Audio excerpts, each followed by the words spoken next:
e também, só para colocar, entrou agora a mensagem da Nilza Lima, também a dar os parabéns à companheira Teresa, é sempre um grande aprendizado essa troca.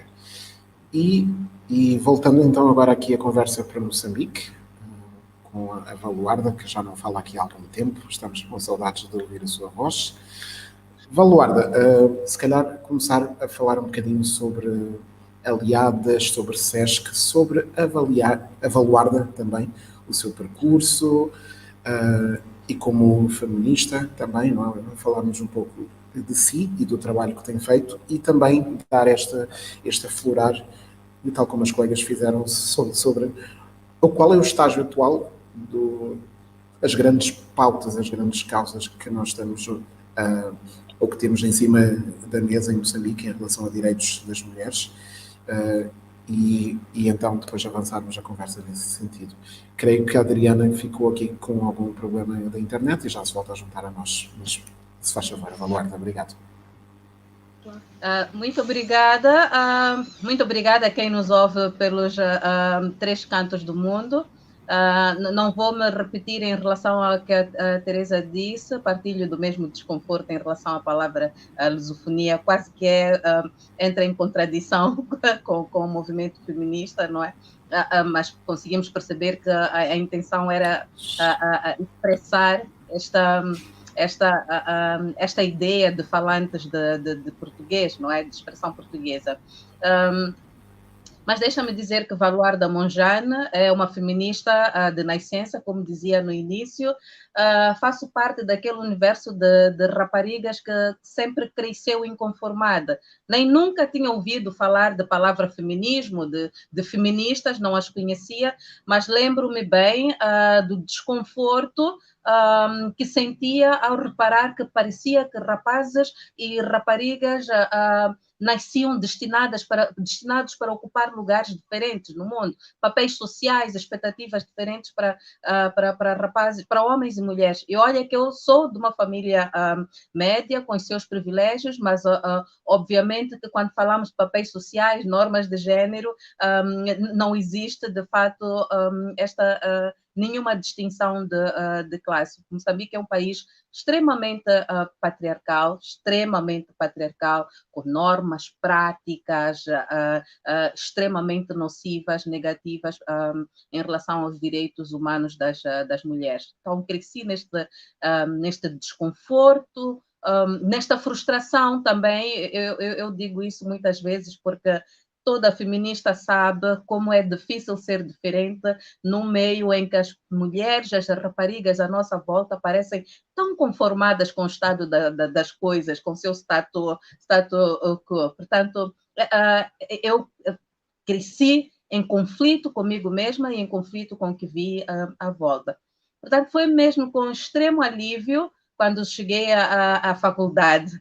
Vejam só, todo o percurso, só na faculdade é que, para o meu espanto, descobri que havia mais mulheres iguais a mim, através da WILSA, através das cadeiras de género e direitos humanos, é que eu fui aprendendo que de fato todo este desconforto não era só um desconforto de Valuarda, mas havia todo um movimento à volta que reivindicava de fato por igualdade, não é, de relações entre homens e mulheres. E começa aí toda a minha ligação, toda a minha alegria por me sentir afinal normal, não é? Parte por ter encontrado de fato o meu lugar de pertença. Sou gestora de reforço institucional no programa Aliadas, e este programa é uma iniciativa do governo de Canadá que é implementado pelo SESC, e que visa, de fato, apoiar as organizações, grupos e redes de mulheres a fazerem aquilo que é a sua vocação, que é promover e proteger direitos das mulheres. Nós estamos num contexto em que estas mulheres, de algum tempo para cá, têm se desviado da sua vocação por causa exatamente da escassez de recursos para as organizações em Moçambique.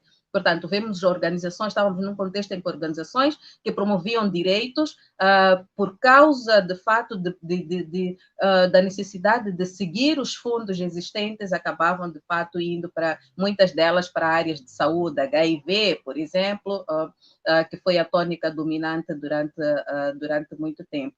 Portanto, o programa Aliadas visa, de fato, resgatar esta vocação destas organizações, apoiando com recursos, em primeiro lugar, mas, acima de tudo, apoiando através do exercício de reforço institucional. Como dizia, sem recursos, essas organizações acabavam se tornando mais fracas na sua capacidade de programming, de implementação, na sua capacidade de agir como movimento, na sua capacidade de se articular em rede, e o programa Aliadas visa precisamente resgatar isto, torná-las robustas, tornar as suas lideranças robustas, torná-las relevantes, mas, acima de tudo, porque o programa tem uma abordagem feminista e tem uma abordagem de networking, fazer com que elas trabalhem em rede.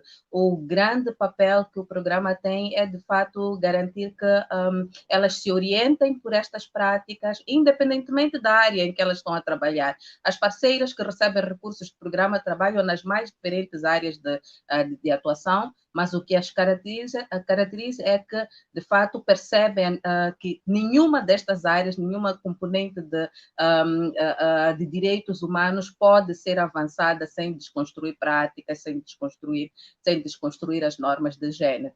E o outro aspecto que falava é precisamente pelo seu trabalho em rede. A Teresa é testemunha, e várias outras mulheres ativistas sociais, etc., sabem bem que as grandes demandas, acredito que no Brasil também seja a mesma coisa, as grandes demandas que nós tivemos no Brasil, a Lei Maria da Penha, aqui a nossa lei de violência, a lei da família e outras, elas não se conseguem com movimentos isolados. Elas se conseguem quando nós trabalhamos juntas, quando nós trabalhamos ligadas, quando nós formamos um movimento coeso de advocacia que faz passar as nossas demandas. Portanto, é papel também do programa, nesse exercício de fortalecer as parceiras, garantir que esse esforço de trabalhar juntas, trabalhar ligadas, é conseguido. E acreditamos que sim, porque diversos movimentos surgiram através desta necessidade de trabalhar juntas. O primeiro movimento que gostava de partilhar é a plataforma Mulheres com Vida, não é? Trocadilho com Covid, que surge num contexto bastante específico, precisamente do surgimento dos primeiros casos de Covid em Moçambique. Rapidamente, as organizações de mulheres perceberam que,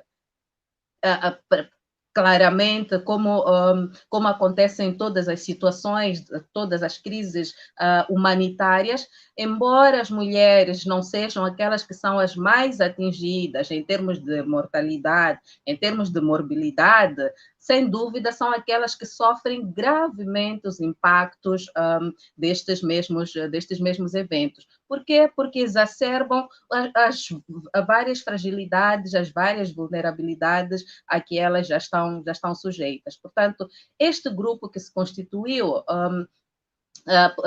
composto por estas parceiras, já se juntou para mitigar, para prevenir, para refletir sobre os diferentes impactos que, com certeza, dali adviriam. E, de fato, o tempo não nos desmentiu. Um dos grandes problemas que nós temos com o Covid, o primeiro, o maior de todos eles, sem dúvida, que é o exacerbar da violência.